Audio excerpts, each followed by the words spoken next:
And now a little story from the Appleseed.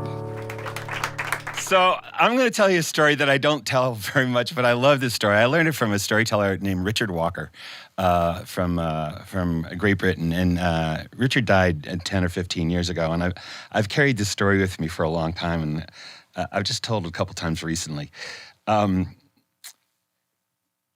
was a fellow, his name was Willie McPhee. And he played the pipes. He played the big pipes, the war pipes that scare everybody. And he played the Julian pipes, the one you put under your arm and kind of squeeze like that. And whenever he would run into somebody, he would play for the pleasure of their ears, and he'd play for a place to stay. He'd say, "My name is Willie McPhee. I'm the finest of pipers, and if you give me a hot meal and a place to rest my head, I'll be happy to play for you."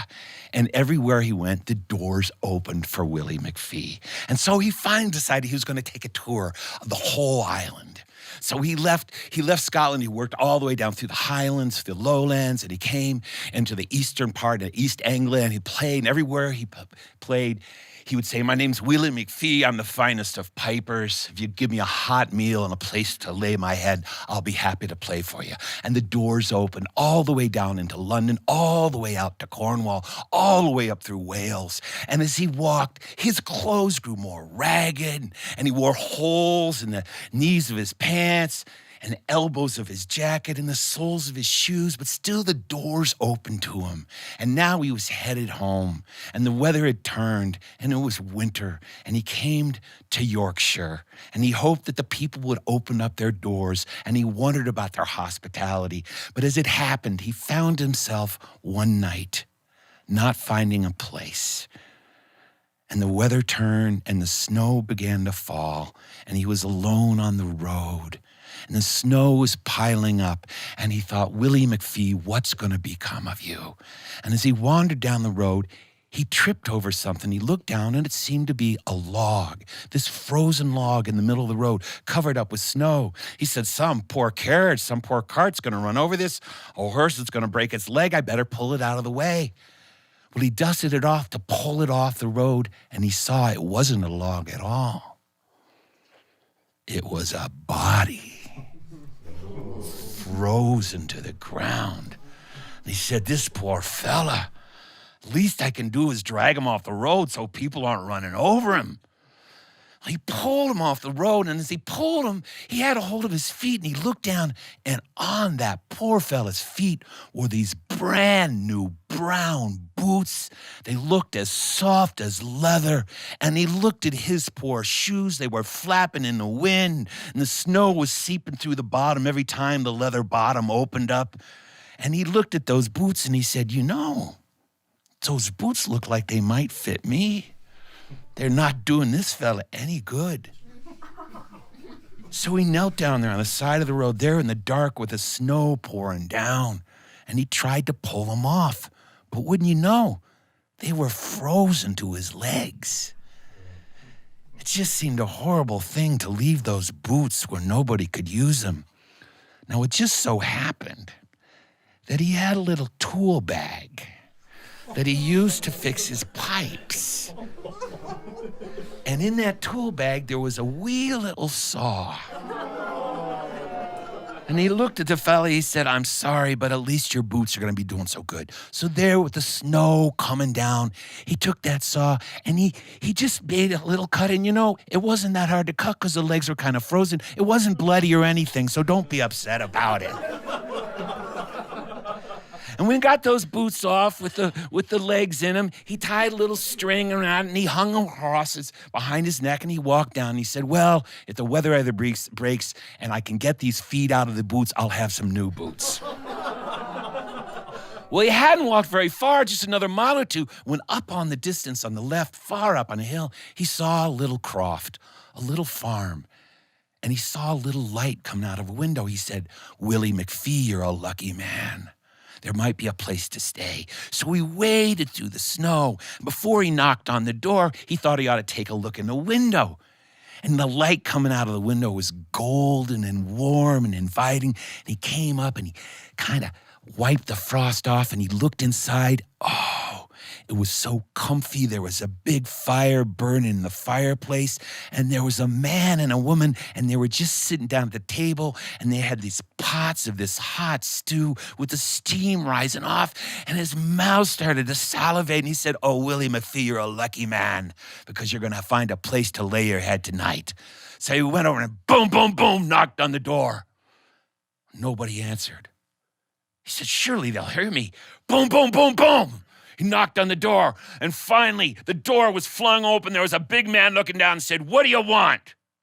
He said, "My name's Willie McPhee. I'm the finest of pipers. If you give me a hot meal and a place to lay my head, I'll be happy to pay for you." And then play for you, not pay for you, play for you. I don't have any money, I can't pay you. And the man said, "I'm not interested." Boom, shut the door in Willie's face. Willie said, "How could he be doing that, leaving me out on a cold night like that?" So he pounded on the door again. The man opened and said, "You're still here. What do you want?" He said, "I want to play the pipes. I'm Willie McPhee. I'm the finest of pipers. I'll play for you." The man said, "I hate the pipes." Boom, shut the door in his face. Willie couldn't believe it. The man was going to leave him out there to freeze and die there. He pounded on the door. The man said, "I told you to leave. What do you want?" He said, "Please, I don't want to freeze to death. Give me a place." And the man said, "Oh, there's no room in the house. If you want, you can go back there in the barn. You can curl up in the hay up there in the loft. My wife will come out if there's any food. She's going to check on the cow in a little while. So you can just go out and curl out there. Maybe she'll bring some food out to you. Now don't come here again," and shut the door. Willie couldn't believe it. But at least he'd be out of the snow.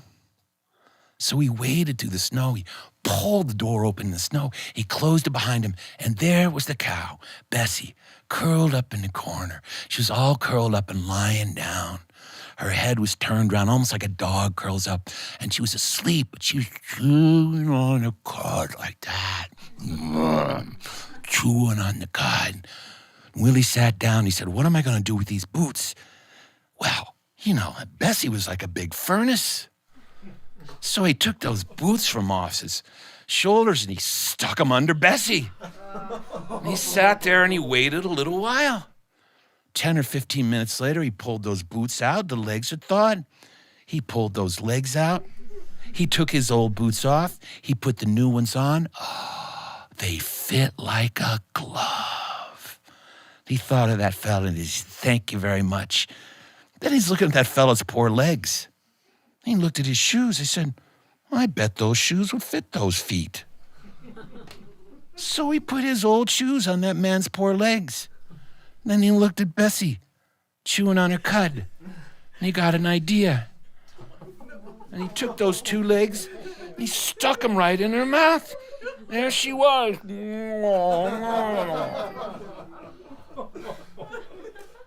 And then Willie McPhee climbed up in the loft. And he waited a little bit. And he heard somebody trudging through the snow. And he heard the door being forced open in the snow. And he heard the woman say, "Hi, Bess." Oh my gosh! Oh my goodness! She said, John, the cow has ate the piper!" John came wading through the snow. "What are you talking about, woman?" "Look, those are his boots." He said, "You're right. If they find out about us, there's no telling. We're going to have to bury what's left of him right now."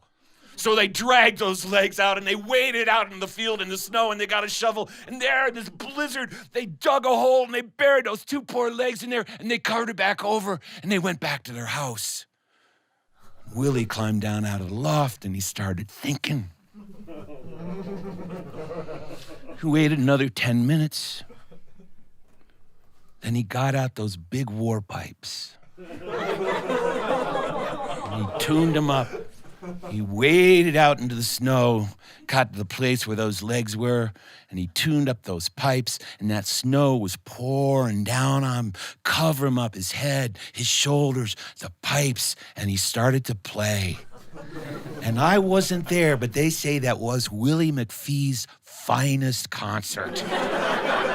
He played louder than he'd ever played before. And that man and woman were about to go to bed. They were about to retire when the woman said, "What is that sound?" And they looked out the window and standing out there was a white figure playing the pipes. And the man said, "It's the ghost of the piper. He's come to haunt us. We gotta get out of here." And they grabbed what little things they could, stuck them in a bag, and they waded down the road and would never see again. And Willie put those pipes back in his bag, waded through the snow, came into the house, found a hot bowl of stew. He sat down in front of the fire, roasting his shins, saying, "Aren't I a lucky man?" And he was just finished on his meal. He was finally getting warm when there was a knock on the door. He said, "Who could be out on a night like tonight?" So he opened the door, and there's this short little fella saying, "I'm looking for a place to stay." He said, "You poor fella out here on a night like this, come in and warm your feet." And the man said, "Yeah, well, there's a problem with that." And that's the story of the cow that ate the piper. Thanks for joining us for a little story from the Appleseed.